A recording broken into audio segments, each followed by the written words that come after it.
Hey, there's Anna. Hello, good morning. We're doing an early live this morning. So, Anna in. Hey, good morning. Can you hear me? Yeah, I can hear you actually.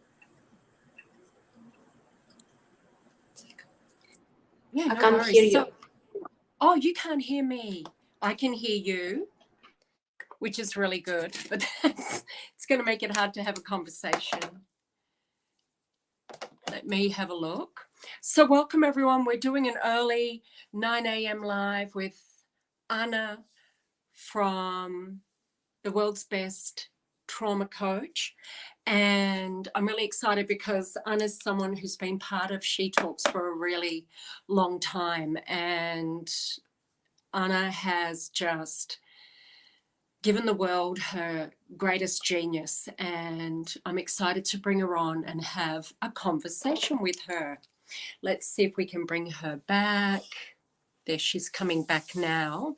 And so, as you know, these are conversations, and I'm just going to do something myself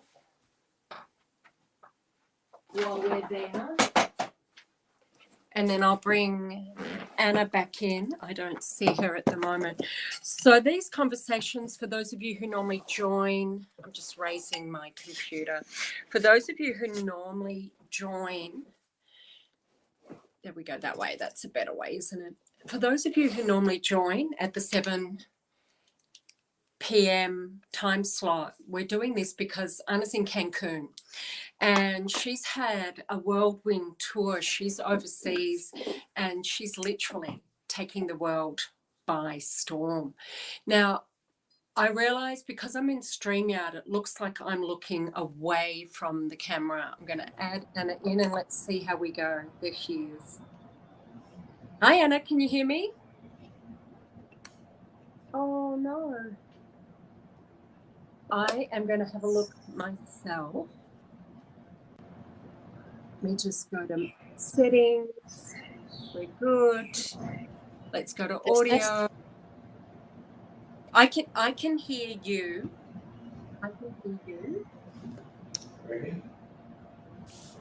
So Anna has been traveling around the globe and she has been, can you hear me now?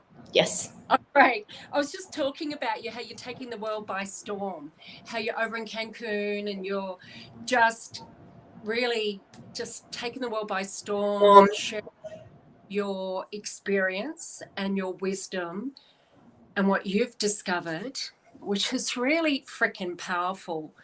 And I'm really excited to have you here this morning. I know my normal time slot's 7 p.m., but people will come. If they're not going to jump on now, they'll definitely jump on later.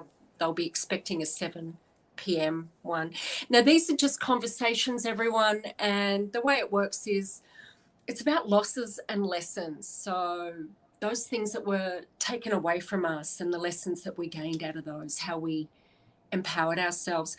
But I really want to ask a question. I want to pose a question to both of us, Anna, which is something I was thinking about this morning when I woke up, which is I'd like you to tell the listeners, because there's a whole lot of steps in healing from trauma, right? There's a lot of different steps. You start with making it okay that it's not okay, and there's forgiveness, and there's all of those steps. Now, we know those. However, there's something that you've taken away that you now teach, like me. So what is that? What is that real core message that you share with the people that are coming into your world to heal from trauma? Hi, Fior. It's so great to be here. Apologies for my technical issues a little bit. So, for me, the biggest breakthrough, or I can say turning point, was when I finally faced my demons, when I finally got back with the help of hypnotherapist. And I went to those moments when I was losing myself, my childhood, my freedom, my power. And then going back and looking from the top into this situation really helped me to learn some really amazing lessons. It helped me forgive my perpetrator, and I think we will dive into my story later on. It helped me to forgive my mom, and most importantly, it helped me to forgive myself. That's amazing. So what is it that you teach? What is that big discovery that you made that you're now sharing with others? Sure. You know what the biggest lesson I've learned that is really real. We live our life not as it is. We live our life as we are. So, and all those limiting beliefs and negative self-talk and negative emotions, they all create our life, and they all come from our childhood. And this is the part of the trauma healing, to realize that what is happening with you right now, this is the consequences of what you believe about yourself. This is the consequences of the story you are telling yourself. And the story I believed in is that I was a victim. I have to be nice, I have to be good, I have to be perfect so people like me. That is so powerful. That is the most powerful gift that you can give to someone who's right in trauma. And I know that myself. It's like we just keep creating our future out of our past. It's like we're stuck in this context and don't even know we're in it. And it's because we're so justified in being the victim. We really are. Because bad things happen to good people, and we're good people, and bad things happen. And so part of that journey is actually being a victim. That's what I say. It is actually part of the journey, is being a victim. We have to be a victim because before that, we didn't even know we were a victim. Yeah. So I think that's incredible that we have people like you in the world. Look, I woke up this morning and I was thinking, you know what it is for me that I teach about confidence, right? About that inner confidence. And I talk about how we have it and then things happen in our life and we lose our confidence and we can tell ourselves that we don't have it. And yet it's always right there for us to access. And again, it's the stories we tell us, and we tell ourselves we don't have confidence, or I'm not very confident, or I'm not as confident as them. And for me, it's always been about protecting my confidence, protecting that authentic place of mine within that allows me to feel empowered, which is confidence, protecting that inner child, protecting that person that I'm becoming.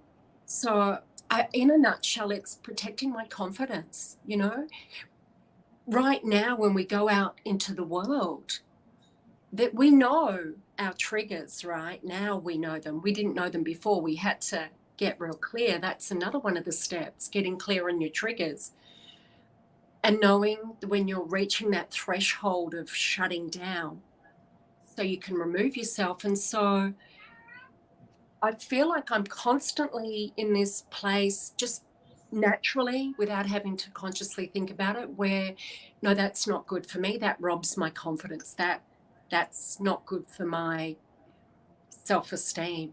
And I don't go there with certain people anymore. Whereas before, got to be nice to everyone, like you were saying. And I wanted to be nice to people because I didn't know what they were going through. Like people didn't know what I was going through. But now it's different. Now it has to start. It has to be about me. If I'm going to be this fearless leader in the world, you can't help everyone. So I've got to protect my confidence. I'm just going to let my cat in. What's just come up for you, Anna? Come on in. Yeah, come join the conversation. What's coming up for me? First thing, I'm still nice to people, but it's coming from a place of love and abundance. not from the place of curiosity and people pleasing. That's two different things. When you're nice to people, when you're kind to people because you choose to do so, that's completely different world and completely different feeling, rather than being afraid of, I don't know, make someone angry so they can they can do harm to you. That's what I've learned from my childhood. That's two different things. Yeah. I hear you, because that's how it was for me. I didn't want to give anyone the opportunity to take advantage of me. So if I was nice, hopefully they wouldn't hurt me or take advantage of me. Yeah, exactly. And it's so powerful when because I made that choice, and I can hear the choice within you, and I know it anyway, is that I could have shut down and gotten hard and tough, which certainly was what I did for a time. However, I still wanted to be that soft, giggly, girly, bubbly, cuddly, loving, and just I just love complimenting people, not because it's a thing to do, but because I just love loving on people. And it scared me to be her, because she's the one that got violated because she was vulnerable. And that whole journey of allowing myself to be her within a safe context in the beginning. Yeah. And now to be her without fearing anything happening, because I also have that powerhouse within me, and I know she's there too, my hero self. Yeah. So beautiful. I love this. One of the biggest gifts that I've given myself during my healing journey is a healing my inner child. And you're talking about confidence and being nice and complimenting people. I think if you cannot do this, you need to look into the root cause. What is holding you back? What is stopping you? Because when you finally confront all your demons and all your past, there is nothing left. Nothing is stopping you to be this bubbly and kind and playful girl. I feel like after my healing journey, I went back into my 15 years old girl. I love being around people.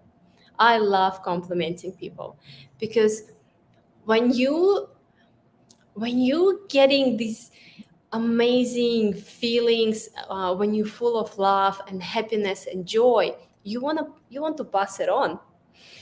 I know, it's bursting out of you. You've got to share it. I love just when I walk with a friend, I love to hook my arm in their arm and just squishy up to them. It's like, I just love you. Like, at my birthday, my two brothers were sitting there, and I could see them. They've got cheeks like mine. And I'm like, I just want to squish your cheeks. And I knew that they'd sort of cringe a little bit, but I'm like, I don't care. This is who I am and who I want to be. And that's who I was when my brothers were little. There's a whole story there, but that's a full circle. That was a full circle moment for me, Anna.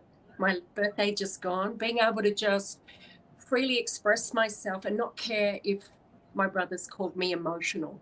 Yeah. That's another thing. People are also afraid of judgment. God, yeah. If We all are. Yeah.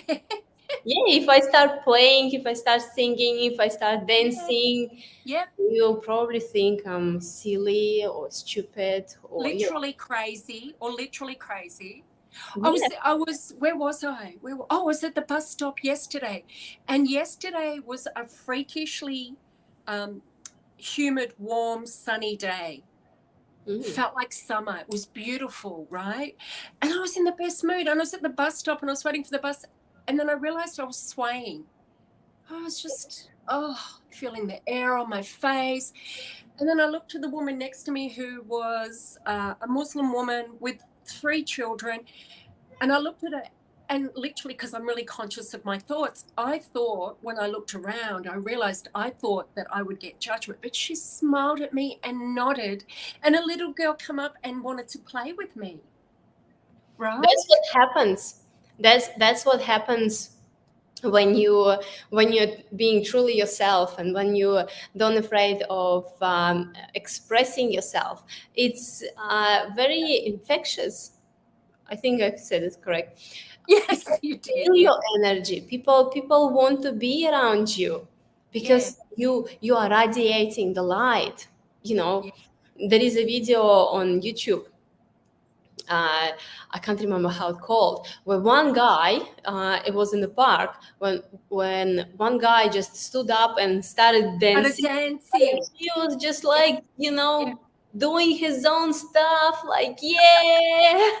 And did you see one person came and started dancing, another person came, and then it ended up that like half of the people in the park started to dance. Yeah. Yeah, exactly.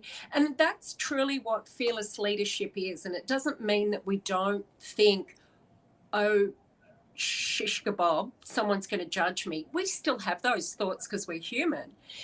But we get to move those out of the way and go, no, this is way more important that I be authentically myself. I had a really wonderful experience, Anna. I was on a train and I was sitting there and I was doing some work on my phone, and a guy just in front of me was playing some music. It was not loud. He wasn't like trying to take over the train or anything. And I was really I realized I was enjoying the music. I looked over and I said, oh, can you turn it up just a little? There's really not many people on the train. We're not going to bother anyone. And he goes, yeah. And it was sort of like had a Latin dance mix. And I said, oh, I'd love to be able to dance to this. And he said, do you not know how to dance Latin? And I said, no, not at all. And he goes, come on, I'll give you a lesson. We were on the train. I put my things down. We were on the train and he gave me a dance lesson and was twirling me. And then people came from the other end of the train, the carriage, and were watching, and they clapped when we finished. Someone said, can I film you and put it on Insta? I'm like, yeah, like, but we don't think to do those things. It's like, oh, I'd like to do that. I can't really do that because, yeah, it's powerful to have that freedom of self-expression. I would love to change this. I can't really do this because. Rather, I would change it to the question, I can't do it. Why not? Yeah, absolutely. Be in the world of possibility. Like, just lean into it. It doesn't mean you have to do it, but at least give it a look, give it a try, lean in. I know that there's a whole world of currently the conversation is don't try. If you're trying, you're not doing. Just do it. Okay, I get that. I really do. And I am actually that person. However, I absolutely believe in try, because it's how you get comfortable. It's how you get up against the edge of your comfort zone. It's how you take that first step outside of your comfort zone. Yeah, you might do the typical one step forward, two steps back, but then next time it might be one step forward, only one step back, and then next time it's two steps forward. And if that works, do it. Like, I really celebrate trying it on, having a look, thinking about, I could do this.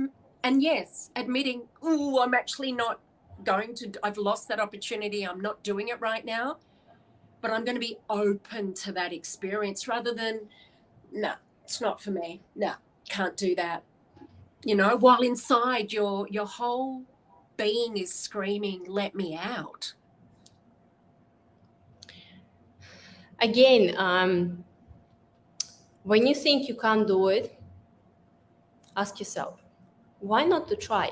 I'm not against trying. I've tried so many things in my life. Like I tried to dancing bachata, and through the trying, you learning, and it's a great opportunity for you to understand whether you're enjoying those things or Well it's not said. really your thing. Well Like said. it's like a Yes. child. It's like a child. Uh, they always try. Always. Touch, they always smell, they always like taste it. That's a They try trying. It's everything. better Yeah. trying. I think trying is better than doing nothing, at Hell least. yeah. Mm. Mhm. Oh, Well, it's still it's still an action. It's still a small step beautifully toward. said.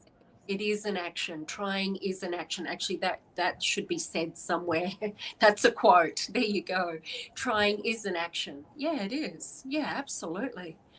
And you might try and then find yourself go, hell yeah, and just take it right on. You never know, right? Better than sitting there like this. Oh. So, in your experience, what you're up to, what's the biggest thing that women are dealing with that you've been experiencing, that you've been hearing about? It's a low self-esteem. Haha, same. Yeah. Yeah. I found it so common. Yeah. Every single client of mine who is coming to me for help, and it can be a different thing. As a hypnotherapist, I'm helping with weight loss, with removing negative beliefs, helping them with trauma healing, Mm, and also, like things like smoking, drinking, toxic relationships. It's all the consequences of one main problem, is a low self-esteem. yeah. Yeah. Yeah. And you know what I've noticed here? In many cases, you can do anything. You can do the manifestation, you can do the meditations, you can learn new techniques, great tips, whatever. But if your self-esteem or negative belief is sitting right here, which was developed in a younger age, Mm-hmm. you develop a conflict between your conscious, yes, you can do it, yes, you are worthy, you can stop smoking, you can drink, you can stop drinking, and your subconscious, where is it? No, I don't think so. No, I don't think so. Yeah. It doesn't work. Your meditations and your manifestations will only work when you cleaned up this, when you cleaned up your negative self-belief or low self-esteem. I'm just recovered from a cold, so I just had to go and blow my nose. Yeah, fine. Yeah, totally. We have contradictory thoughts all the time. And I remember that was one of the things that really blew my mind when I discovered that I was thinking two opposing thoughts. I'm like, far out. No wonder I feel a bit crazy. Like, I feel like, why can't I do it? And others are doing it. And then we start blaming ourselves. Hell yeah. Yeah. Obviously, like, you know what to do, you Like, know how what's to wrong do with, it. yeah. I want to do, but something is stopping me. So Yeah. when I confronted my past and what actually um, lower my self-esteem, I became unlimitless, like Yeah. literally unstoppable. Yeah. There was nothing Yeah. to hold me back anymore. Yeah. Fear, and you know me. You know me for how many years now? Like Uh, 3, no, more than that. It's nearly 4 years. 4, nearly 5, I think. Or maybe 4. Yeah. Yeah. And do you remember this scary, like Can I scared as hell girl coming to your workshop? I meek, remember my. meek. You were meek. You were meek. Like I could tell you were very, if once I got to know you, I knew that once I got to know you, you'd be confident, you'd be yourself, but you were conscious of what you were saying, and you were careful about what you were saying, and really you were presenting what you wanted us to see. You were holding it all together, looking like you had it all perfect.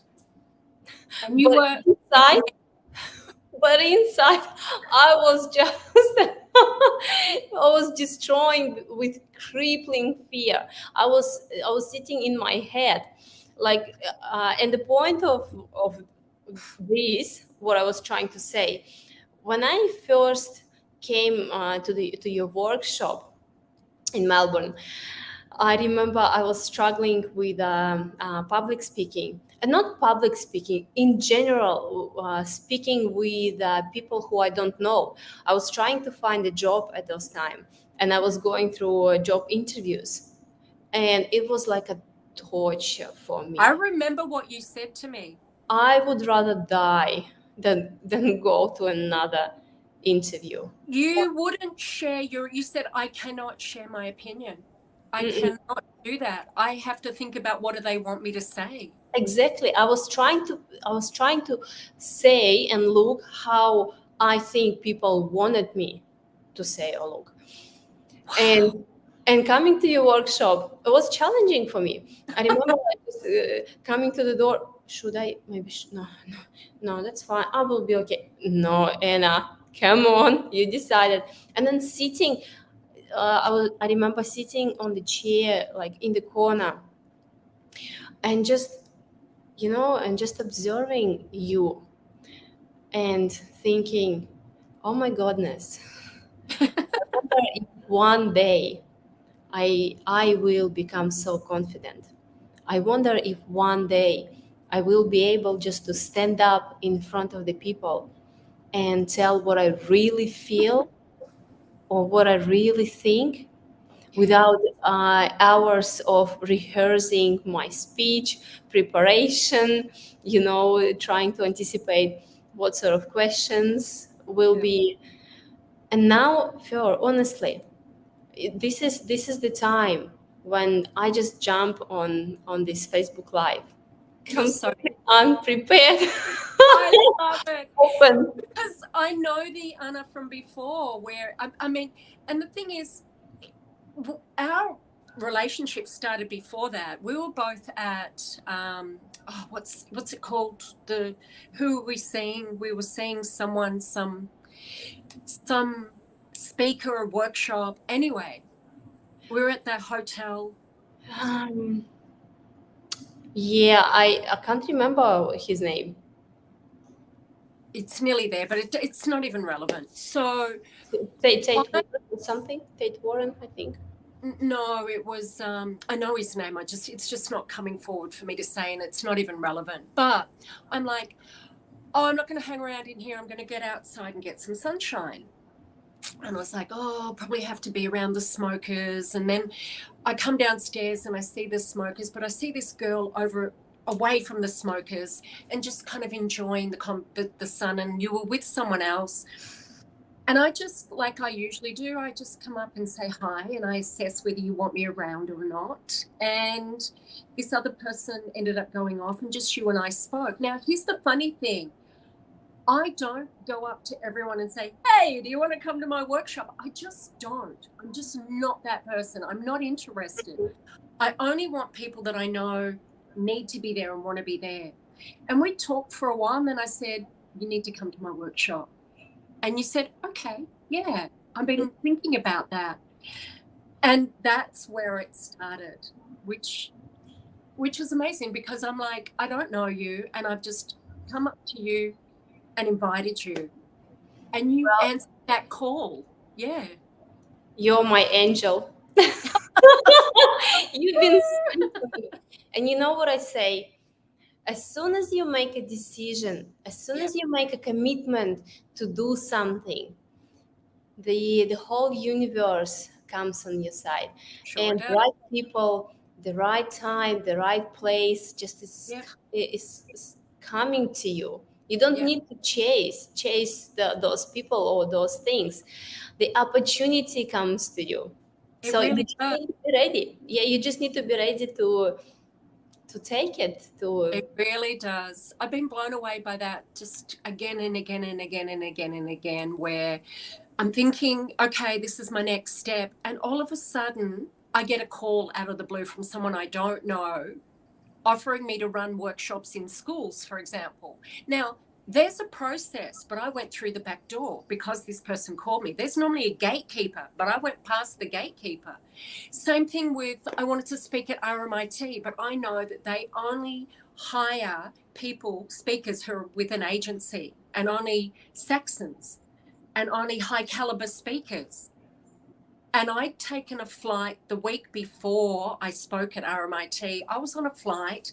I got bumped up I got upgraded. Thank you. That's the word. I got upgraded and I sat next to this guy and I sparked a conversation. We spoke the whole way. He inspired me. I inspired him. We swapped details. He's not from Melbourne, but he does business in Melbourne.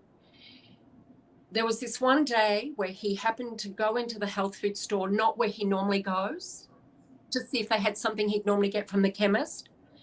And this woman was there saying, in her very proper English, high intellectual voice, "Oh my goodness, our speaker hasn't arrived. They're not coming. And I don't have a speaker and I need one. And Saxons don't have anyone for me." This guy turned around and said, "Excuse me for interrupting. I'm going to give you this woman's card. You need her to come and speak. She'll speak exactly on the topic you're talking about." And then when I went to see this woman, she said, "Darling, you do realize that you've come in through the back door and we never do this. So you cannot say anything to anyone. As far as anyone's concerned, you're from Saxons." I said, "Absolutely." So it just comes knocking, doesn't it? Yes, Fer. And I feel like my life is full of miracles right now. Yep. People I meet. I've met Les Brown. Yes, I love Les Brown. I've been following him for eons. He's amazing. For people who don't know, he's an amazing speaker. He's African American guy. He lives in Georgia in America. And he was one of the first speakers who started a transformational speeches. So I would highly recommend you to go and check him out. It's Les Brown, Les Brown. Yeah. He's all over YouTube. He's everywhere. But yeah, if you don't know about him, you wouldn't know about him. I really like Les. I love listening to those evangelistical, is what I call it. People are just like, "You got to do it now," like really motivational. But he's just so grassroots. He's just so down to earth and practical in his advice. Yeah. You could listen to him and gain something out of any one of his talks for sure. Yeah. And a couple of months ago, my husband and I were having a dinner at his place. That's right. Amazing.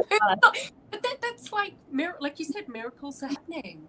When you open yourself to it, when you just let go of that resistance, everything starts coming in. For one, you've got access to your potential. You've got access to your genius mind, your wise mind. And things just happen. There's no, we still have it a little bit, the whole conversation around hustle, gotta hustle for it. And I'm like, hell no, don't hustle for it. Just have this knowing that it's inevitable. Oh, and I like to say, this is what I like to say, Anna, this is my latest saying, which is, all humans really want is to come up with an idea and turn it into reality. So I'm like, just get excited that your idea is inevitable. You just come up with ideas and know that they're inevitable. And, like when you have a childhood dream, people put those dreams to rest, right? They're like, "Oh, that big, hairy, scary, audacious dream of mine." And even if it isn't a really big, hairy, scary dream, people just park them because they go, "I'm too old, I don't have the money, I'm not like that other person," whatever. And they bury their dream, they put it to rest. Whereas if you just start entertaining it, go, "Hang on, that dream, yeah, that's inevitable. Might not look like how I think because I'm now a whole new person and it might play out differently, but it's inevitable." And when you just hold it there, you don't have to do anything. And before you know it, something will come up. You're at the destination. Yeah. You know, Fleur, you mentioned something really, really important. You said when we have a dream or idea, there will definitely be someone who would say, oh, I don't know, it's too hard, it's too silly, blah, blah, blah, blah, blah, blah, blah, blah. Surround yourself with people who motivate you and uplift you. And Yeah. I found this quote just recently. You can't change people around you, but you can change people around you. And this is, I want you to pay attention to this, because surrounding yourself with people who achieved what you want to achieve, who went through this way, who know it's possible, who've done it. You don't need to know those people personally, but reading That's their books, mm-hmm, following them mm-hmm, on social media, mm-hmm, listening to their podcasts. This is the surrounding, and mm-hmm. it will lift you up. It will expand your mind that it is possible. If someone has achieved it, it means it is achievable. That's why we love those. I mean, I remember a time where I'm like, I don't have all of that to get to where I want to go, to play with the big boys, I used to call it, to really go where I want to go. I need all of that. And then I didn't even know what all of that was. But I remember thinking, but they're already born into it, or they already got a lucky break, or what we all typically think. And then I thought, hang on a minute, let me go right back to the beginning of this person. And I still do it today. When I come across someone that I love hearing talk, I go right back to the very beginning and I listen to how they used to talk, their first talks, their first YouTube video, their story. And no one started from where they are. No one. No one. Everyone struggled. Everyone said, here's what it took, or here's the turning point, or here's what changed, or here's what I did different. Here's what I do now. Because we don't know what we don't know in the beginning. And it feels like we're a fish out of water. It feels like a struggle. And it's really sad. And I love grabbing this moment for people in my workshops, which is, this is the point at which you don't give up, because it is the point where most people give up. It's the point where you pull up your big girl pants and just keep going, just keep trying, just keep leaning in, right? And I think it is important to have a coach. Absolutely, I have a coach. It's so important to at least have one friend who's your cheerleader, if not all of your friends are cheerleaders. And yeah, I would swap friends out. I know it sounds terrible, but just as in spend more time with people who are your cheerleaders. And definitely get yourself in places where people are high achievers. I remember when I made that move and it kind of scared me.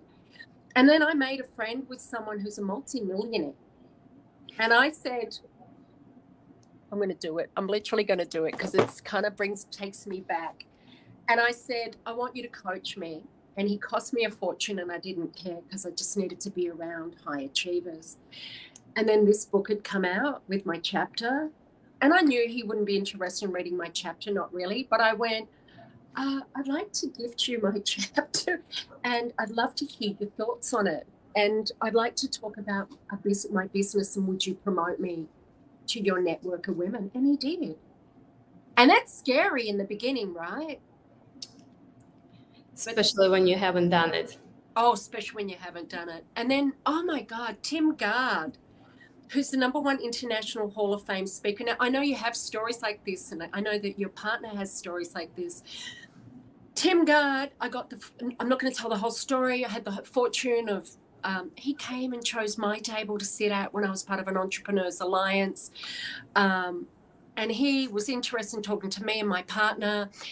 And I gave him an envelope to read when he got back into America. And it was a joke.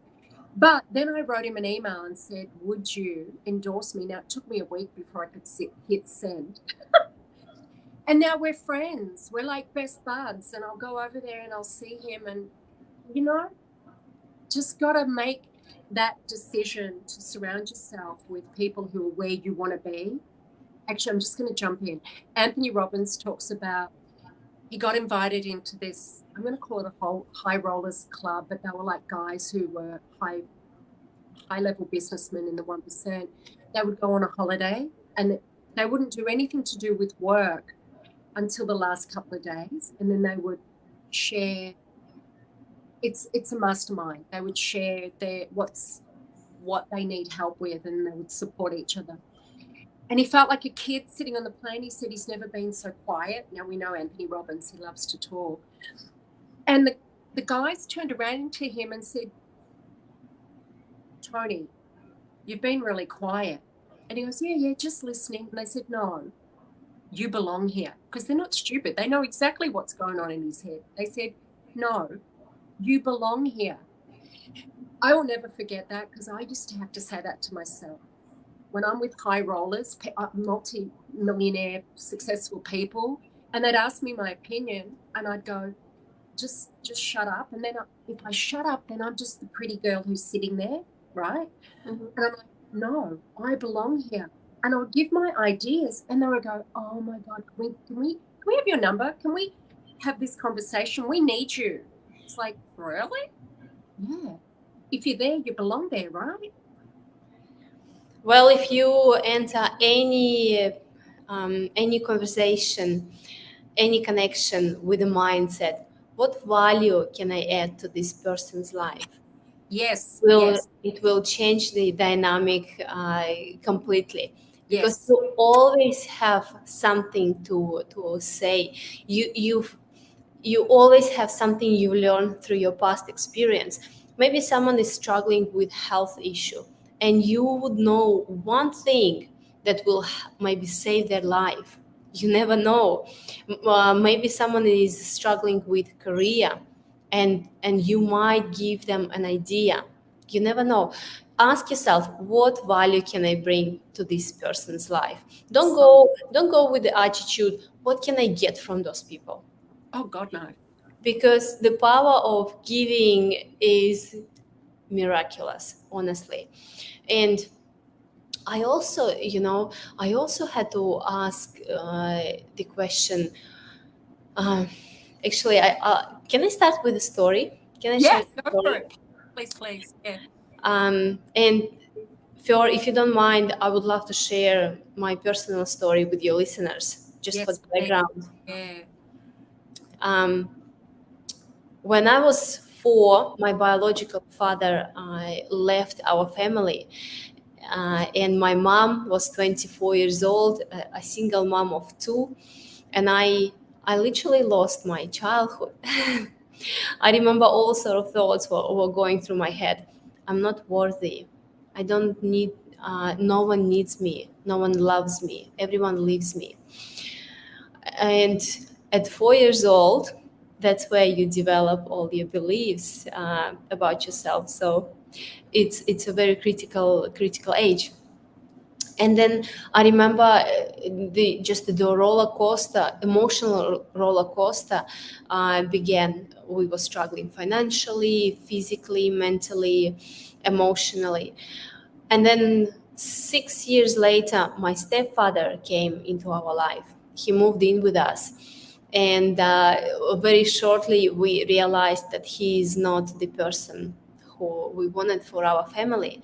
He was very dominant and strict and disciplinarian, a former army guy. So my brother and I quickly learned how to be quiet, not to ask any stupid questions, or not to make any noise after 10 p.m.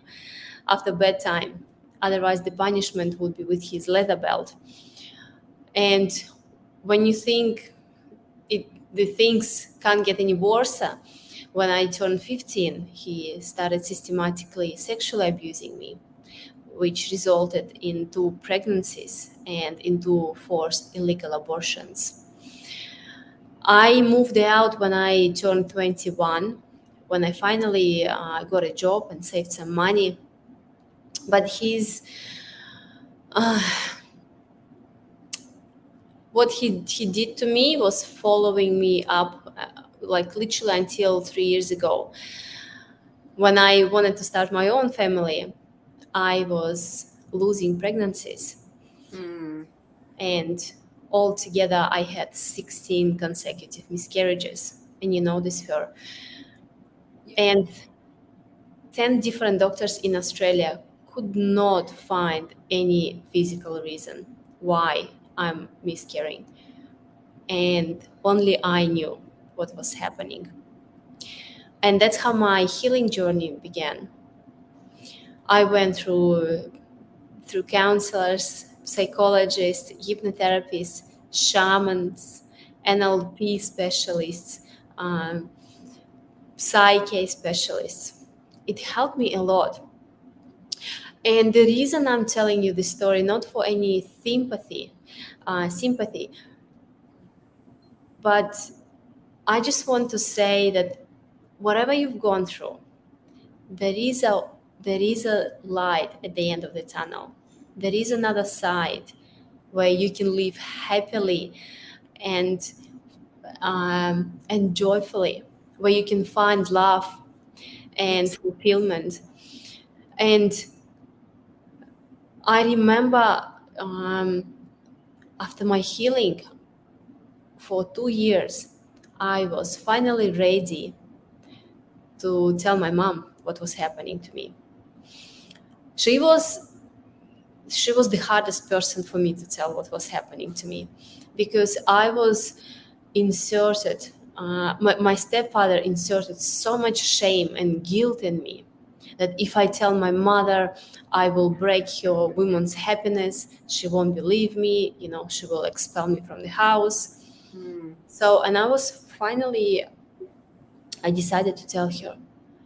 And the way she reacted was the way I was always hoping for. And for 20 years of my life, just went in front of my eyes, and I thought, oh my goodness, why I've been waiting for so long to tell you. And she just turned into a mama bear completely. She pressed the charges against my stepfather, and I had to go back to Russia to testify against him. And it was in September last year, in September 2021, during the strictest international travel ban. And I had a certain period of time I had to get out from the country and be in Russia. And I remember I've applied for my permit to leave. And Australian government, knowing all the information and the reason why I was going to Russia, declined my my application. Now, I was really angry. This is not a powerful reason or good enough. Anyway, I got out and I testify against my stepfather. I faced him. I confronted him, and I took my power back. And while I was in Russia, I realized that we have no childhood sexual abuse support, survivor support, nothing at all, not even a helpline.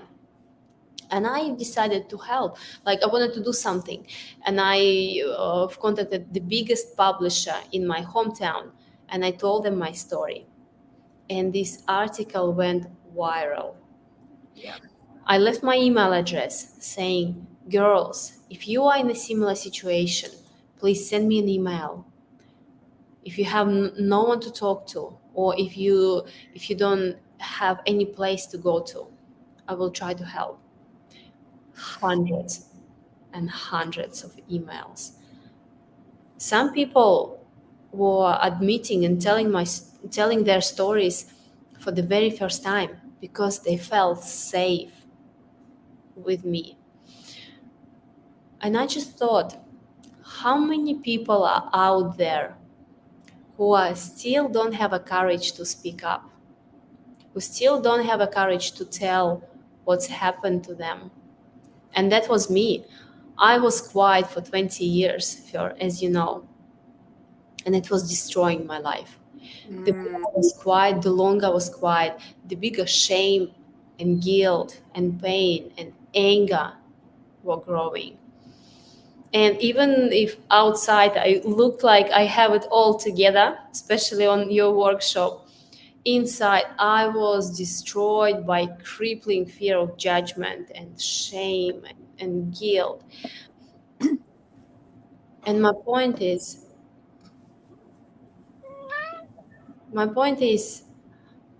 I decided I want to be the biggest voice of for those people, and I've started my podcast Yes, called World's Best Trauma Recovery Podcast. it's Where- amazing, amazing, amazing. You're amazing, and your guests are amazing. Yeah, go on, keep going. Just had to put that in there. I mean, honestly, Yeah, and it just everything started from there. I've connected to my why. I found my purpose on this planet. yep, I feel compelled to help people yep, because knowing what I've gone through, I know how they feel. yep, I know what's happening in their head, and I'm always saying to my clients and to my guests, speak up is the biggest gift you can give yourself. And if you don't have anyone you can speak openly. There are so many people who went through this. You can find them. yep. Reach out to Fior. Reach out to me. Reach out to anyone who you feel safe with, Mm-hmm. and watch how your life will transform. I want you. I'm just going to jump in, Angela. You still there? I really want you to connect with Anna. She's amazing. Um, I coached Angela all through lockdown, and it was the first time she talked about her trauma. And she got trauma coaching on top of our coaching, which is amazing. But yeah, there's still further for her to go. Um, it's incredible speaking about it. I mean, there's a part of you that goes, no, I can just lock this away and forget it and it'll go away, but it doesn't. And when you start speaking about it, it's so liberating. Look, even now, I am sworn to secrecy about the first time I was groomed and molested was pre-teen years, from the age of 10 to 16. What I'm sworn to secrecy. Sorry, I got lost in my story for a second there. I'm sworn to secrecy. However, I still speak about it, but I'm conscious of those people that have asked me to not talk about it. So I don't put it in certain places. But when it comes to, and you've heard me, it's the very first thing I'll talk about, or one of the very first things I'll talk about in my workshops is the places that I've come from, because as we were talking about before, it's important that people know that when they're looking at you, you weren't born. It's not like, oh yeah, look, I've always been like this. I used to be awkward, so painfully awkward, reserved, quiet, couldn't look you in the eye. I mean, not always growing up, I was this, but then when the trauma happened, it just completely robbed me of my self-expression and my ability to come out of my shell. So when I first started speaking about it, it was scary and powerful. But the powerful part is more empowering. It's more powerful than it is scary. Mm-hmm. It's just connecting to your why you want to do this. Are you, like, ask yourself, am I living the life I've been dreaming about? Am I having wonderful, loving, and supportive relationships, or am I in toxic relationships? Do I love my job? Do I enjoy going to the office every day? or I want to change something. Because we always trying to hide behind all those external things, like Mm, mm. getting into. I'm going to jump in because, and what Anna's talking about is because she had a high powered position. She was in a managerial position in a bank, and she had to deliver talks and share her opinion with her. You had a group of, what do you call it? There was the staff that you needed to inspire, motivate, guide. And I mean, and you hid behind that achievement, that success. And it did fulfill parts of you that needed that, but it did fulfill all of you. Yeah. And had you have not done the work, you'd still be working in that role and feeling like you're dragging your ass to work. Absolutely fair. I liked my job. It was an amazing company, NZ Bank. I loved my boss. I loved my colleagues. I just, one morning I remember I woke up during the lockdown. I went behind my desk, opened my laptop, and then this very quiet voice, it's not yours. That's not what you're destined for. Whew. And I was like, bullshit. I love my job. And the next morning, this voice came back. That's not yours. That's not what you're supposed to do. And then again, I just ignored this voice. And this voice started to coming to me louder and louder and louder and more often.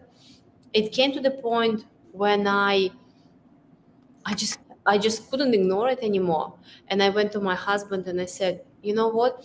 I feel like there is something bigger for me. I feel like I'm destined for something different. He said, finally. He said, Anna, can't you see you have such a powerful story.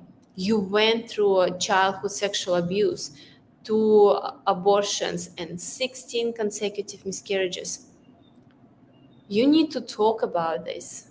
You need to tell people how you did this. You did this.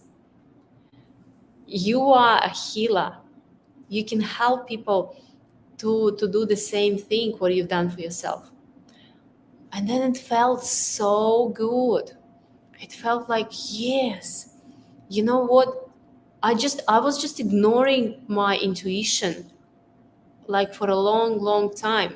And that's what we do when we have traumas.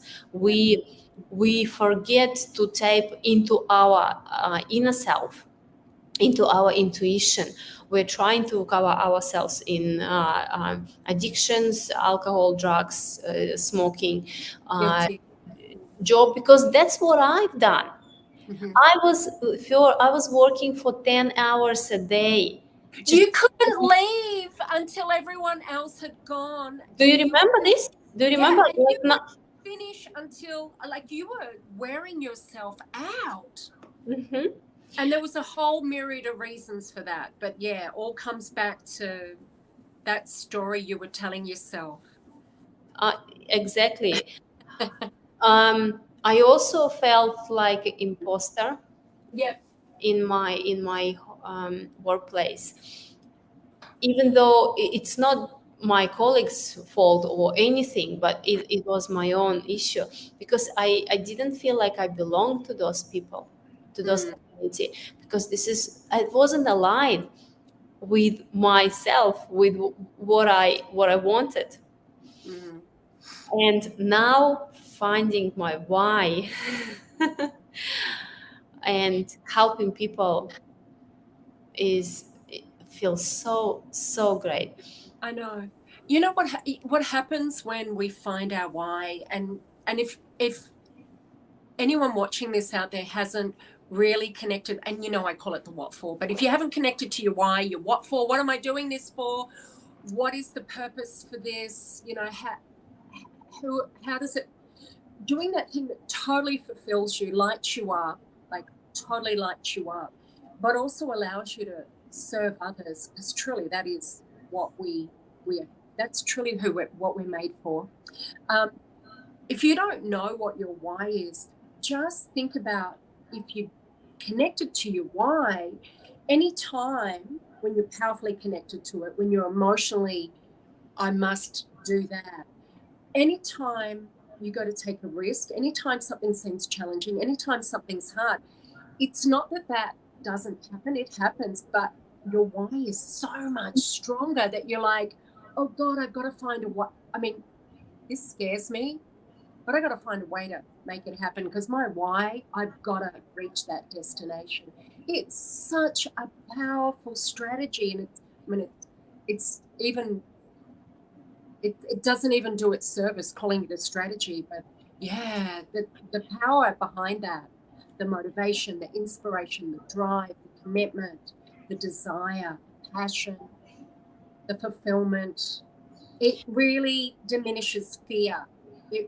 Fear will be there, but it makes fear manageable.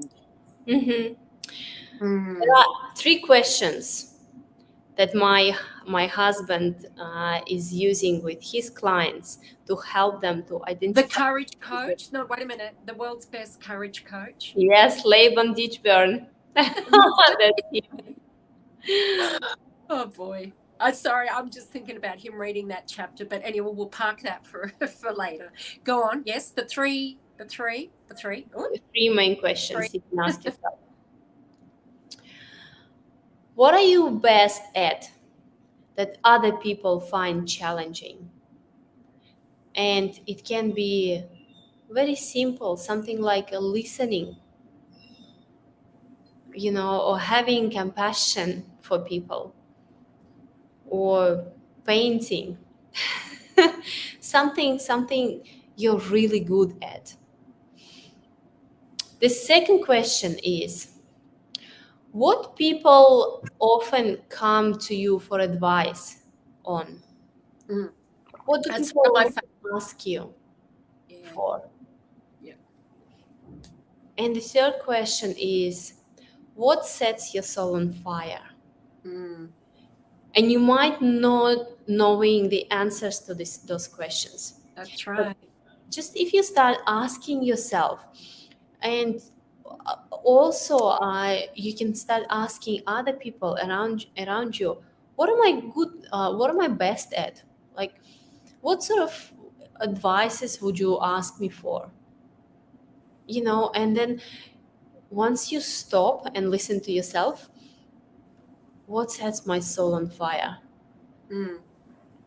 That's gonna be powerful. And the hardest thing for me, Fior, was to stop, to really stop and listen to Yeah. inner voice. Yeah, that's right. Some people think, I can't, I need to work, I need to pay the bills. Yeah, loads of people could not answer those 3 questions. Mm-hmm. But if you really want to change your life, you can. And in fact, the more you stop and the more you think, the easier things are going forward. It's not when you're stuck in this stressful situation and you really you can't see the light at the end of the tunnel, like, because it's a physical reaction. When we are in a stressful situation, our brain literally shuts down. Yes, Like, literally. shuts down, like, Yeah. no. It shuts down being able to access the wise mind. It shuts down being able to get solutions. Those processes shut down. Yeah, and we can numb. Yeah, exactly. Yeah. I totally remember those times. Oh my goodness, go on. You're going to say something. Yeah, and listen for the answers. And you know what? Go and try it. Yep. Go and try it. You might find a few rocks before you find this diamond. Before you really find what is your why, what is your purpose on this planet. And also, for myself, you helped me a lot, Fleur. We went through coaching. Yeah. I remember we were writing what I want to talk about or what I want to coach. Yes, on the whiteboard. Yeah. Yeah. Having a coach is like can speed up your process 10 times, literally. I mean, you could save 10 years by having a Or coach. easily 20 years. Because people let 10 years go. People let 1 year go, 2 years, 10 years go really easily. Yeah, yeah. That's the best thing I've ever done. Mm-hmm. Starting the coaching, because Yep. while you are in a picture, in a frame, you can't see, You can't. you know, what's You might get frame. glimpses. I remember I do meditation in the morning, 2 hours of meditation to solve a problem. And I go, oh yeah, that's it. And I'd get up, honestly, just from there to here to right, and it'd go. Because that's what happens. It just goes. Or we get confused, or we go, I can't think, my brain's shut off. Yeah. Oh man, that used to happen so many times to me. And I also wanted to add something, how I actually opened up about my story. I first time told my story to my husband. Wait a minute. So when was that? You'd been, and he wasn't your husband when you first told He him? wasn't my husband at those time. He still married me, Yeah. which is a good sign. So how long were you together? Looking like We've you had been- it all together. yeah, we've been a year and a half into our relationship, where I felt really compelled to tell him, because I couldn't really keep this secret anymore. It was a huge burden for me, Fer. Because what was happening? How was it playing out? I mean, I know. I want people to know. Yeah. I've been suffering a lot, and I know it was all coming from my sexual abuse. I was suffering from people pleasing. I couldn't say people no, no. What about the party that you had and you ran around serving drinks and making sure there was snacks and everything, fluffed the pillow even, I think. Yeah. This And is my I think perfectionism. Laban questioned it, or he said, come and sit and enjoy the party. Yeah. It was Tell us more about those sort of, really take us into what your life looked like before you told him what was really going on inside of you. Mhm. Well, because my father, as an army guy, was very very disciplinarian. After school, I would spend 4 hours cleaning the whole house every single day, trying to make sure that everything is spotless and on its place. Because if he would come home and find something like a small piece of dust, or drop of water on the floor, I would be grabbed by neck and smashed my face against this the floor or whatever. And I developed an anxiety that everything has to be perfect and spotless. And so in my adulthood life, I became like my stepfather. I set very high expectations for So myself. you didn't become like him, but out of that you didn't smash someone's head in the floor, but No, no. You know what I've noticed? Because I didn't know really a different way, I would get so angry angry. at myself and at my partner for making a mess on the kitchen. Yeah. And I would just become violent, not physically, but Aggressive. aggressive, Mm-hmm. violent. No, well, as far as I know, you were never violent, but yes. I don't think you have that in you, but yeah. It's my English. Second language. Yeah. And yeah, you're right. When we would have a guest coming over 2 days before, I would start cleaning my apartment, making sure that everything is perfect, so people can enjoy when they come. And Now, then, listen, everyone, can you imagine she's living with Laban and she's getting the apartment ready for the party? Now, everything has to be perfect. So, what does that mean for Laban when he wants to come out and make toast? I mean, toast is a messy deal, or maybe he wasn't making toast, whatever he was doing. What did that mean for your partner at the time, for Laban? I don't think he really realized at those point what was happening. So he's the person who cooks in our family, and I love his cooking. I love it. And he didn't grow up this way, so he got used to make a mess. And I would become so angry at him. I just clean it. How can you do this and all this stuff? And he would just, without any understanding, like, what's wrong, what's happened. It's just So, a he would have been really shocked, surprised. Like, where does this come from? yeah. Yeah, yeah. Yeah, like there's a different side to this girl I don't understand yet. And it would be a constant fight against this being perfect and spotless. Yeah. And that was a big issue for me in my relationship. I didn't want to be like my stepfather.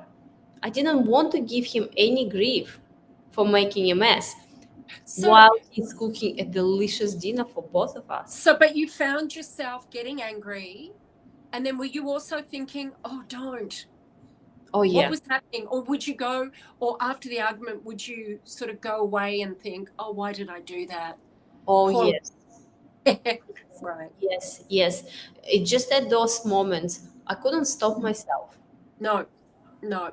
It's like, it's like something is just going Yep. like the lid is going out and you go full on, and then you realize, Yeah.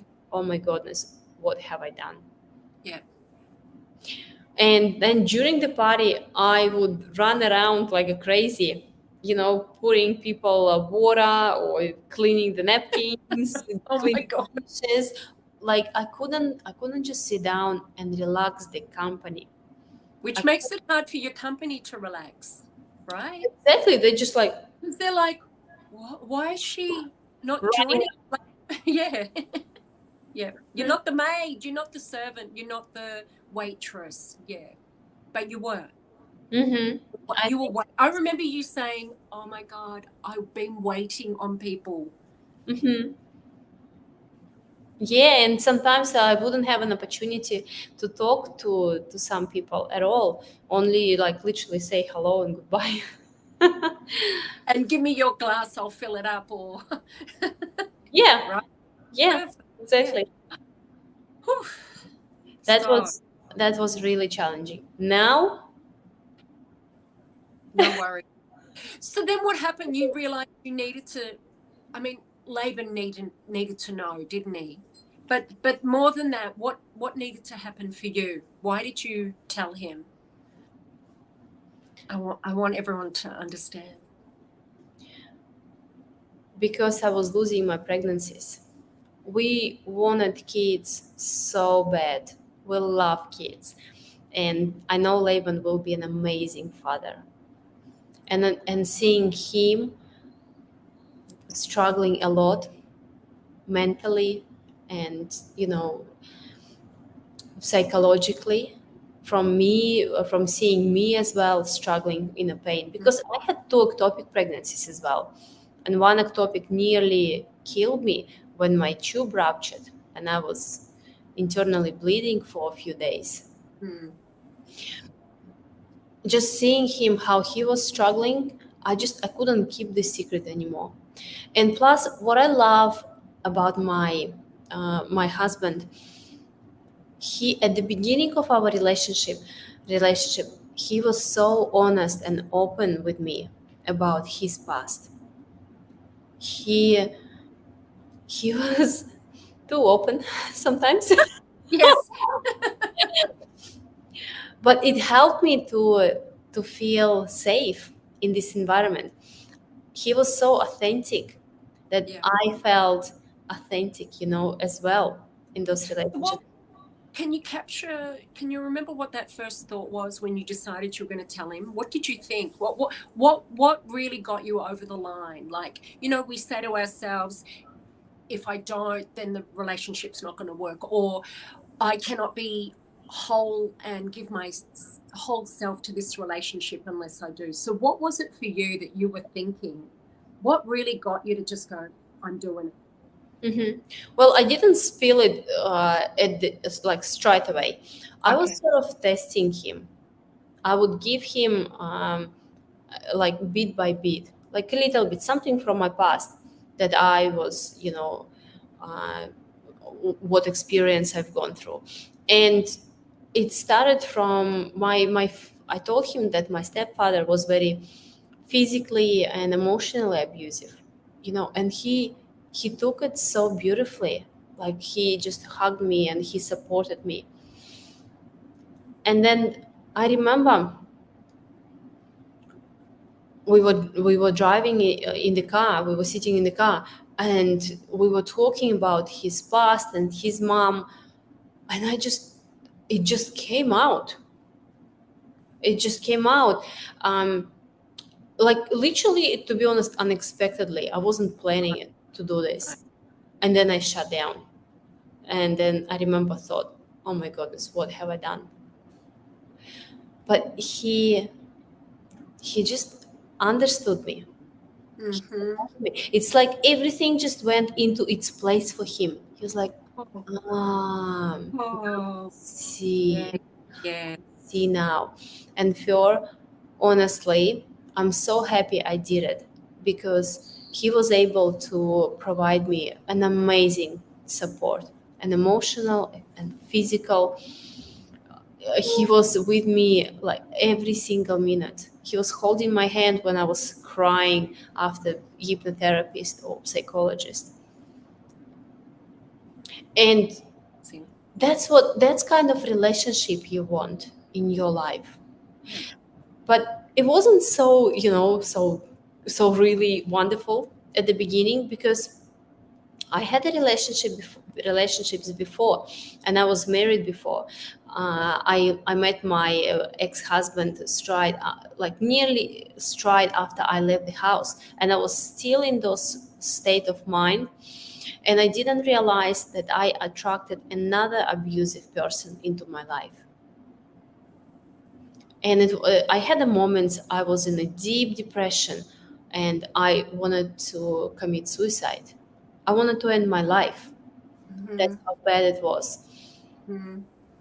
But I remember my mom called me when I was holding these pills in my hand. And she said, I just felt compelled to call you. Is everything okay? And I said, no, I can't, Mom. I can't live like this anymore. And she said, Anna, before you do something to yourself, I want you to write an explicit list of your ideal person. She literally saved my life. And I said, I don't believe in this. All men are same. Blah blah blah. And not only that, your mum doesn't exactly, she's not exactly the person you go to for relationship advice, right? Exactly. I Oh, think it was just mother's instinct, and yeah. she left. Actually, they separated with my stepfather when I left the house at 21. So she was in a better place at those moments, This and I is perhaps the work that she had done that yeah, she was passing on to you. yes, Wonderful. Yeah. yes. She's done a Good. lot of healing. Good. And I did. I wrote the list of my ideal person. I literally felt I described him. He's bold, New Zealander. He's very loyal, honest, supportive, with amazing sense of humor. He's not drinking, no taking drugs, no smoking, no smoker. He's fit and healthy. It was very important for me. And a week and a half a bold New Zealander with amazing sense of humor stopped me on the street of Melbourne Yep. in the middle of the night or in the middle of the day, literally. And that was it. I knew straight away that he's the man of my dreams. Yep. And that kind of relationship you want for yourself.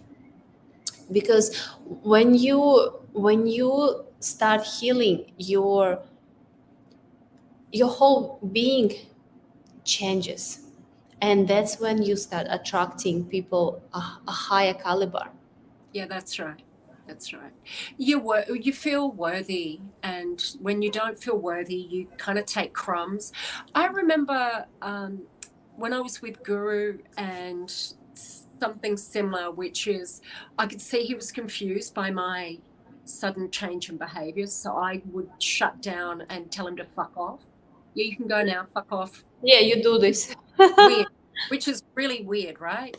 But and then I could see, I mean, he cried the first time and I felt really bad for hurting him, but I still needed him to go because I was triggered.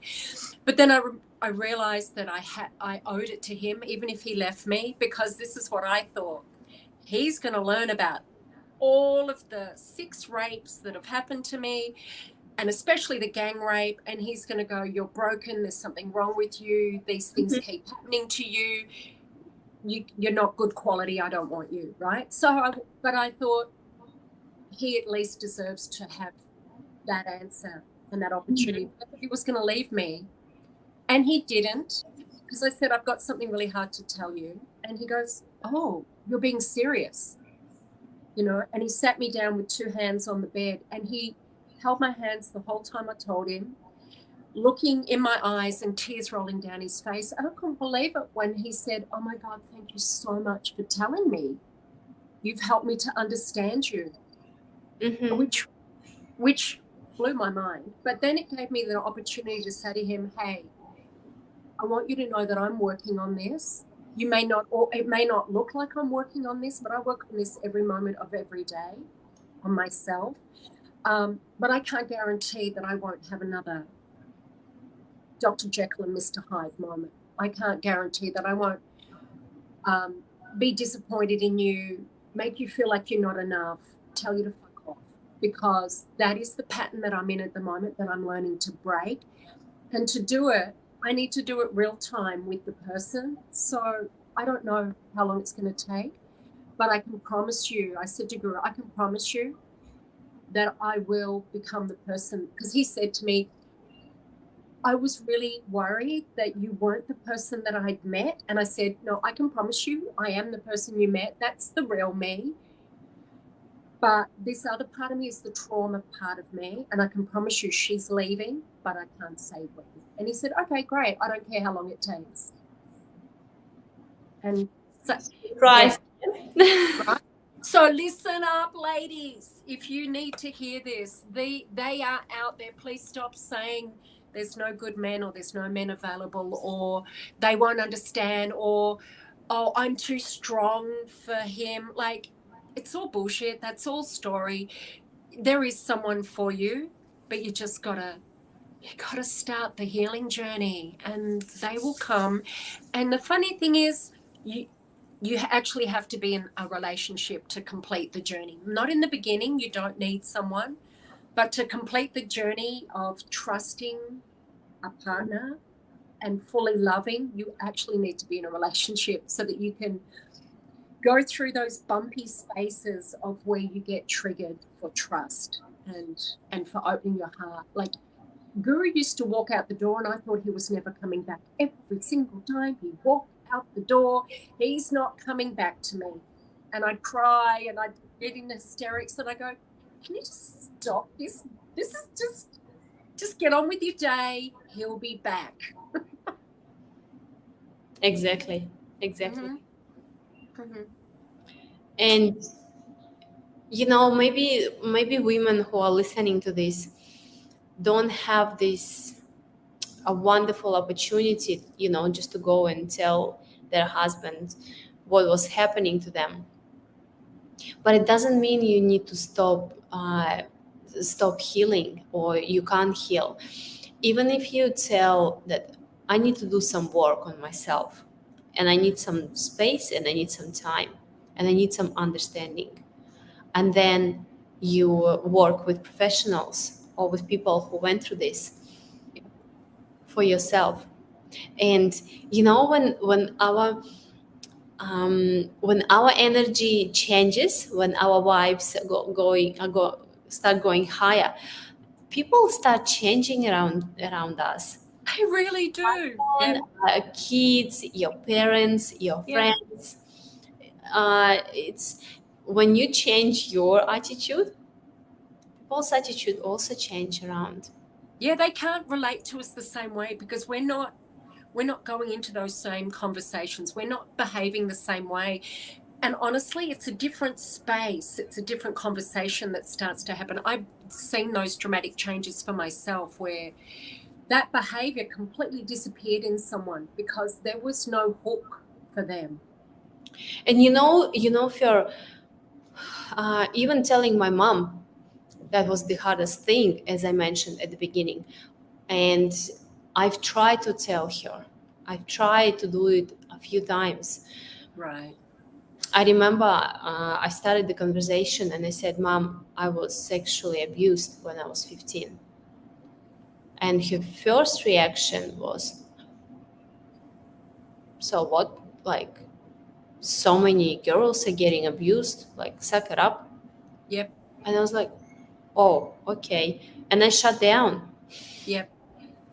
because I thought if I will tell her, I'm going to lose her. She's going to Yep. hate me. Yep. I will never ever hear from her again. And that was like a death for me. I'm so close to my mom and I love her so much. I'm so afraid to lose her. But then it's not fair to keep this burden. And because I started to resent her for not telling. I started to resent myself for not telling. And if our listeners are having the same, if they can resonate with us, it's time to start freeing yourself from all these trapped negative emotions.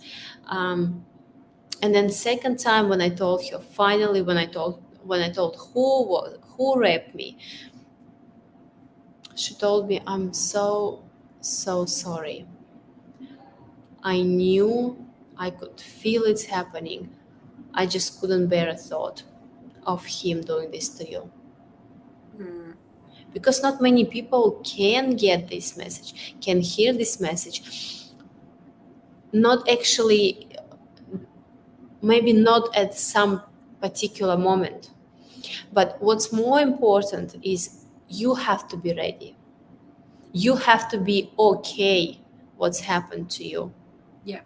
Because you never know what sort of response you get, whether it's like, what the hell, I don't want to be with you anymore, or it Yeah. can be, yeah, or Oh, it can to be, say I got is rape really that bad? mm-hmm, yeah, something And like that, and how or dare it's you your fault. how dare you try and destroy our family? Why are you making up lies? Yeah. And there's Exactly. loads of people that have been told by their parents, siblings, close people, you're making it up, it didn't happen, or I mean, oh my God, is rape really that bad? Yeah, it is. Exactly. You have to be ready, but make sure that it's safe, that no one can harm you physically, and also have something who has your back. If something happens, if something negative happens, just have someone you can talk to. You need it. Yes. Yeah. Yeah. And but at least what's a good thing, no, even if your family reacted negatively, at least there is no more this lie and this shame and guilt associated with that. You don't need to tell them why you're not coming to your Christmas dinners. That's For right. example, with your stepfather or with your Mhm. uncle who raped you at 12 years old. You don't need to pretend that you're someone you're not someone. You are getting freedom. Yeah. It's like one morning you will wake up and you realize there is no more anxiety, there is no more shame, there is no more fear. And maybe someone needs to hear your message Mm-hmm. who is going through a similar situation, just to let them know that they are not alone. I know for the first time in 40 years, my middle brother invited me to his birthday, and I like that's all I ever wanted. But there's the problem. I'm coming, I said. I'm coming. I'll be there at this time. Can't wait. And this was the evening. And then he texts back and says, by the way, the Greeks are coming. Well, what that means for me is that the person who groomed me from the age of 10 and molested me until the age of 16 was going to be there. And I was telling myself, well, I'm going anyway because here's this opportunity to be at my brother's birthday, and that means the world to me. That's all that matters to me. But I was getting, like, it was in my body. It was physically in my body. I felt sick. I want to throw up. And I went, well, guess what? I'm sick. And that's what I wrote to my brother. I said, I'm so sorry. I'm not feeling well, and my car isn't running well. Mm-hmm. And yes, it was a lie about the car, but the fact is I didn't want to hurt my brother's feelings. But it was interesting because in the past, if I hadn't healed my stuff, and I have done this once, put myself back in the situation, and it turned out really ugly. I ended up getting really drunk because I couldn't be around my predator. Yeah. It was really ugly for me, and I cried an hour and a half all the way home in my cousin's lap. And I never wanted to be in that position again. I wanted to be empowered. But, like what you're saying is it doesn't always look the way that we want it to. But to have that really being authentic in the moment was for me not going. It was not going. And I knew that I could then make it up to my brother later. Exactly. You align with your own feelings. Yeah. But do you know how freeing that was? Like, even though I was really sad about my brother, I didn't feel disempowered. I felt empowered. And things never look how we want them to. They don't play out how we want them to. Yes, sometimes if we're lucky. No, it's not luck. But seriously, life isn't always how we think it's going to play out. And we don't always get everything at once. But we do if we stay really true to ourselves. Because now I have a relationship with that brother. He was just at my birthday. Amen, sister. But Thank you. I think about it now. I think about if I had have just gone and pretended to be polite, I would have been back to being that awkward, weird, almost emotional person to everyone else. And I could have actually ruined my chances with that brother because he would have been like, oh God, she hasn't changed. Yeah. She's still that weird, emotional. Look, she's nearly crying. What's wrong with her? Yeah. So actually, it all worked out. I'm so happy for you.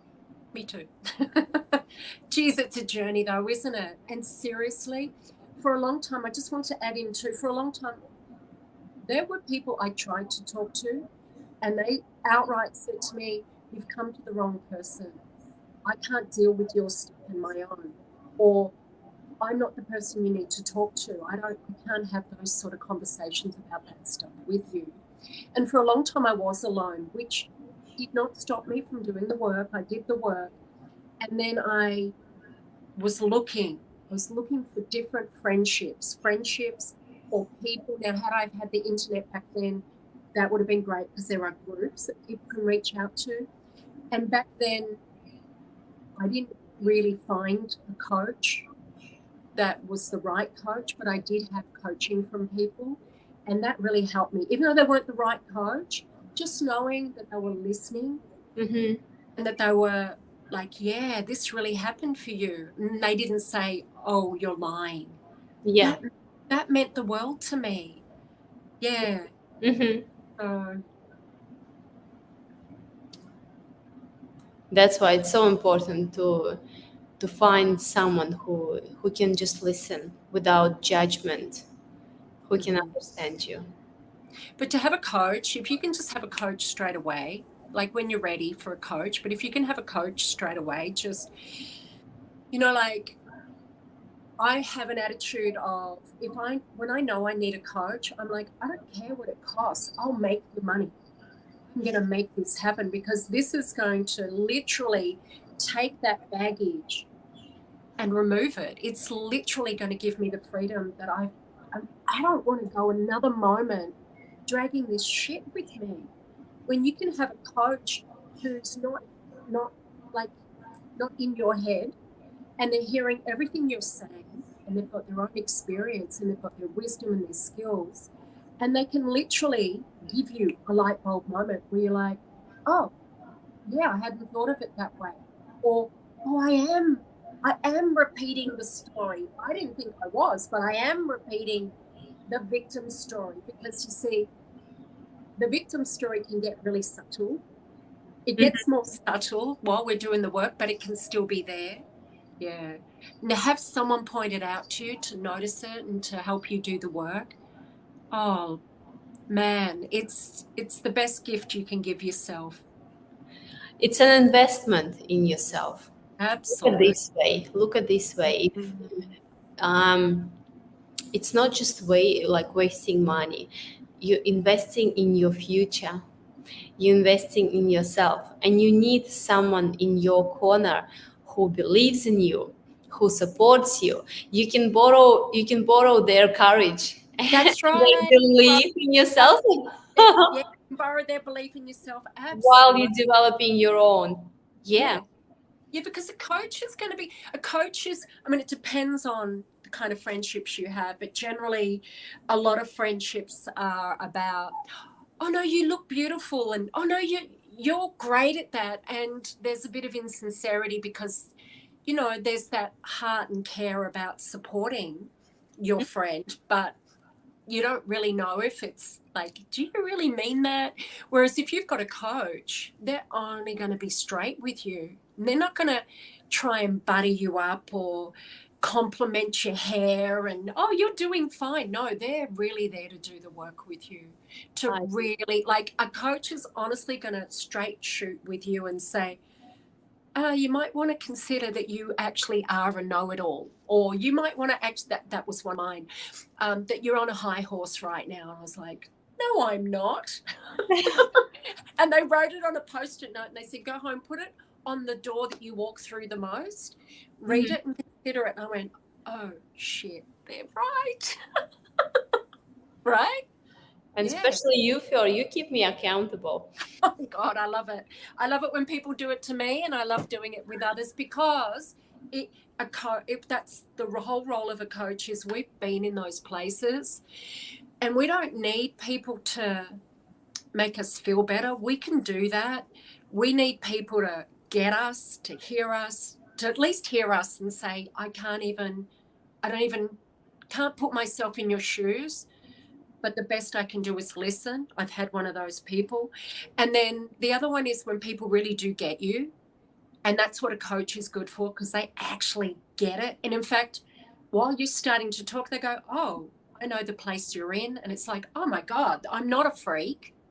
Yeah. And and then it's just, anyway, that's all I'm going to say. I ran out of words. Yeah.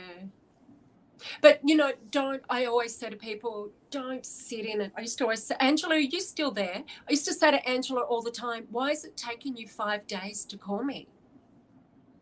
When you know you've got a direct line to me, why is it taking you 2 weeks sitting in this negative state where you're beating yourself up? Don't do it. Why would you do that? Mm-hmm. Don't do it. Get a coach, do the work.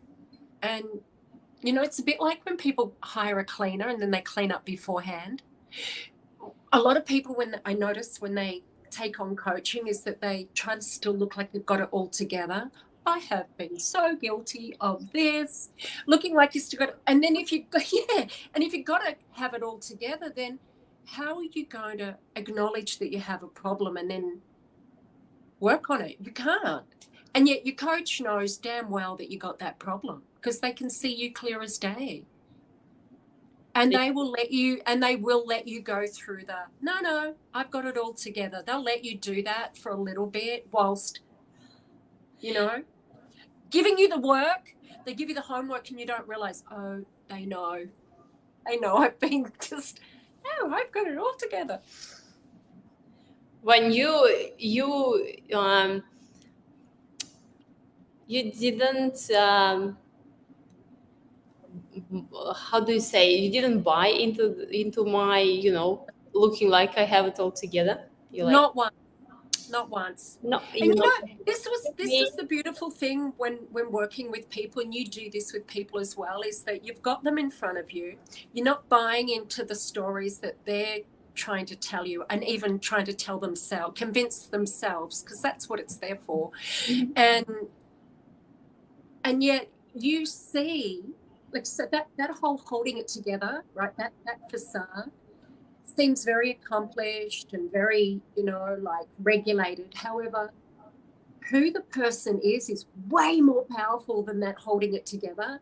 And that's what we're trying to get them to see. We're trying to get them to let go of that holding it all together, because, darling, sweetheart, you are much more than that. There is so much further for you. You have so much more potential than what you're trying to hang on to. Yeah. It's tiring also, Phil. God, it's so I was tired of being perfect. I was tired of holding it all together. I was tired of being tired. And then I was of myself. I was tired of the tension in my body and not being able to move freely. I realized when I'd done bulk of my healing, I found suddenly when music was on, I could move my body in any way I wanted, whereas before I was stiff. Uh-huh. It's like, I've been a robot. I've been, like a good little soldier holding it all together. Mm-hmm. You've just released all these negative emotions. It's horrible. But what else? We should really finish up soon. I think we have been talking for a million years. Oh, nearly 2 hours. I know, it went so quick. It really went quick. I normally do a 30-minute talk, 30 to 40 minutes, but this is a really good one. I think this is my best so far, so I'm really happy. I'm really happy to have you here, and I'm so pleased to know you and have gone on this journey with you and been in these different places with you. And when I hear you speak, and I do the same thing for myself when I hear myself speak, or when I'm performing a workshop and I think about my first workshop or my first talk, and I'm like, yeah, you're in a really fantastic place now. And I love the Anna I first met and this Anna, just as beautiful, just as gorgeous. You look just like you've got it all together, but this time you really have it all together. It's not a hard work anymore. Yeah, it's not trying to hide your vulnerabilities or where you're not perfect. It's good. TEDx, right? How a lot of people want to do TEDx talks. Mm-hmm. I'm coaching someone at the moment, and one of the things I said to them is, you need to go and read the criteria that I sent you about TEDx, which is their own criteria, which is we welcome mistakes on the stage. And they're like, what? Because, in the world, we really have this holding it all together everywhere. Mm-hmm. And, and even when people want to become public speakers, they've got this idea of this perfect speech where there's no mistakes. I have seen Lisa Nichols. I've seen all sorts of really even Les. I've seen them stumble over a word and keep going. I've seen them, oh no, that's not what I meant to say, and say what they meant to say.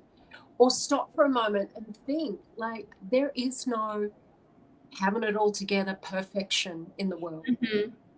We have an ideal, and we should always strive for that ideal, but know that, and you said it so beautifully before, but it's so true about trying. Trying is how we learn. Failing is in fact success, because failing is the learning how to do it. You cannot separate failing from success. They are hand in hand. Yeah.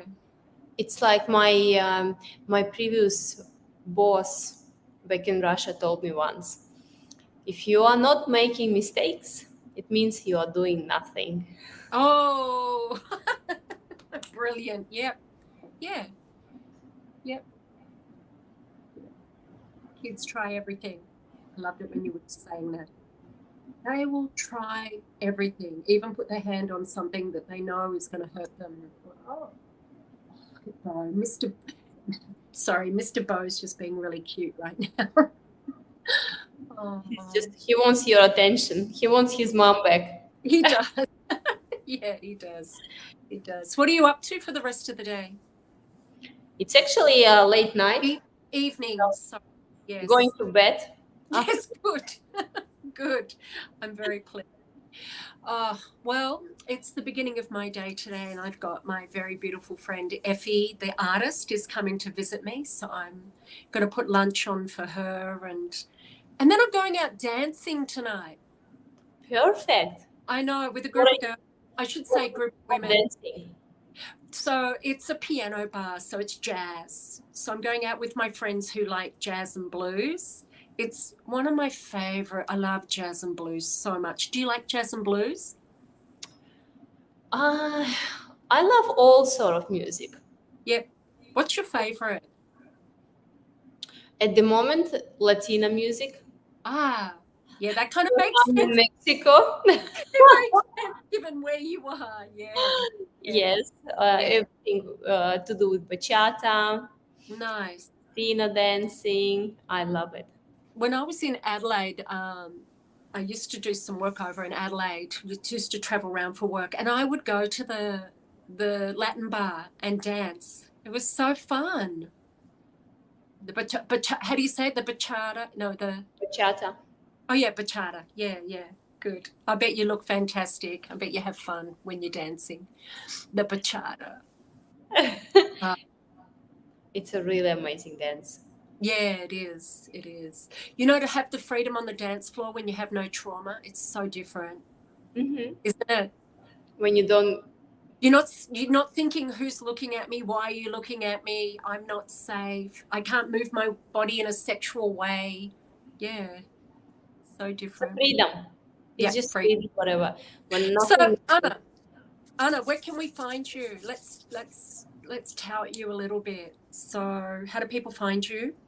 Sure, it's on my website, annaditchburn.com. So it's ANNADITCHBURN.com.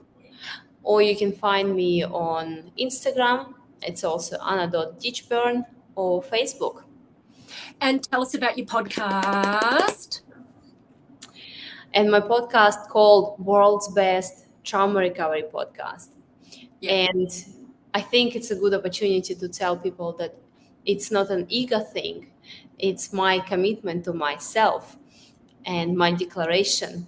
And when you declare yourself world's best, it means you need to work on rising your bar. That's what I've learned as well.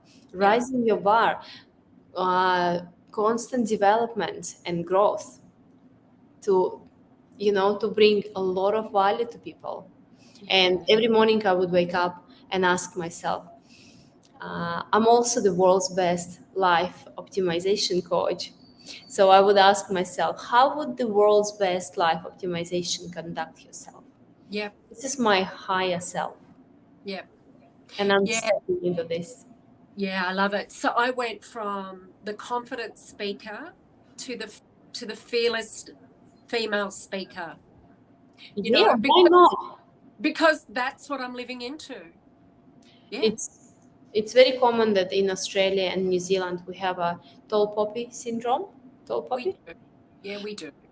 And being in America, I've realized how open and supportive people here. They're helping you. They help. Well, if your they will acknowledge your success, whereas it doesn't happen as frequently as it probably should here. Yes. Yet, why not to start? Why Yeah. not to try? Well, when you celebrate someone else's success, you're celebrating your own. And if you don't really feel that way, try that on as a practice, people, because it really does work. Mm-hmm. Instead of going, I'm not doing anything and they're doing what I want to be doing, you can instead go, well, hang on a minute. Let me watch Anna's podcasts and aspire to. Do you know what? Anyway, your podcast, I love it. I love the cover of it. So I love it when I first see your podcast, when you put your recordings on social media. I love your image. I love seeing the person's image. And then it's a bite of that podcast. And I love hearing that. The depth of information in your podcast is incredible. The questions you ask are not questions that you normally get. Like, you're really in the moment. That's your superpower. That's also my superpower, is being really present and reading people. But you're really present. You're really with the person. And you're doing two things. I can see it, that you're doing two things. One is you're on your own discovery, but you're also, what do my listeners need to hear? And that really makes your questions that you ask people, you kind of like, I've forgotten the name of the show, but you're like a top reporter who knows how to get to the nitty gritty of the person. And you've had people really open up and spill their guts. You've had people have epiphanies, realizations on the show. You've had people think about things in a way that they hadn't realized yet, and you've done that on your show. Your guests are already successful, established people in their field. They're already some of the world's best. And I want to acknowledge you for calling yourself the world's best, because that's got to lift your game moment to moment all the time. You're doing the work, which is great, but also it must fulfill you so much, because you're living the life that you nearly let go of. I mean, I'm like you. I was right there at death's door wanting to take my life, because of all the reasons why. And now you're living your life to its fullest, and it's exciting. And it doesn't matter if that critical mind comes up, or self-doubt or fear. It's like, hey, I'm busy, out of the way. I've got work to do. Yeah, exactly. You know what to do with this. Yeah, you're amazing. I love being in Thank your you, life. Fleur. Yeah. Thank you so much for this Thank opportunity. you. Yeah, we'll do it again. This is fun. Yes. All right, Yes, beautiful. definitely. Wonderful evening. My regards. Oh, I just wanted to say, while I've got you here, Laban reading his book. I had not realized he was reading his book, and then I saw it, I think, yesterday or the day before. I have a similar story myself, but how fantastic of him just to be really, when you were saying that he was really open with you in the beginning, now I understand when you say it was perhaps too much. Now I understand, because it was all of that. And good on him, because he's really become the master of his life, hasn't he? Fleur, as Jan Van said, one of my favorite. Yeah. When you stand and share your story in an empowerment way, your story will heal you, and your story will heal someone else. That's right. That's Share, right. share your story, because you never know. You never know who needs to hear it. That's right. Every time I share my story, all the times that I've shared my story in the beginning, I would feel tense or want to cry. And now I don't feel anywhere in me that there's no shame, there's no guilt. And even though I'm sworn to secrecy with some people, I accept that's my choice too, because I would never want them to Mm-hmm. go through what they're not ready for. However, when you've got complete freedom to tell your story whenever you want, to whomever you want, based on integrity, as in, we don't bring people our story if it's going to leave them with something that they are now trying to process. We don't want to trigger other people unnecessarily. We ask for permission to share our story, things like that. But based on integrity, that you know that you could say, I'm a victim of rape, which you don't use the word victim anymore, but like I have that experience. You can say to anybody, anywhere. That's the freedom of self-expression, and it shouldn't be held in the darkness anyway. These things happen, and people need to know about it. It's our responsibility now to hell yeah, to show people that and kids it's not so scary to speak up. No, it's not. It's actually not, once you get on the other side of it. And the more we speak up, the less this crime occurs. Yes. Because for me, those crime was happening behind the closed door while I was quiet.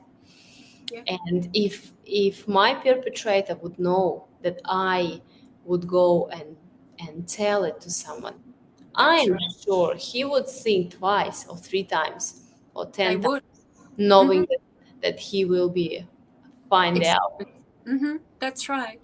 And also it gives people an opportunity to, when they keep hearing these stories, to start to question behavior that isn't congruent.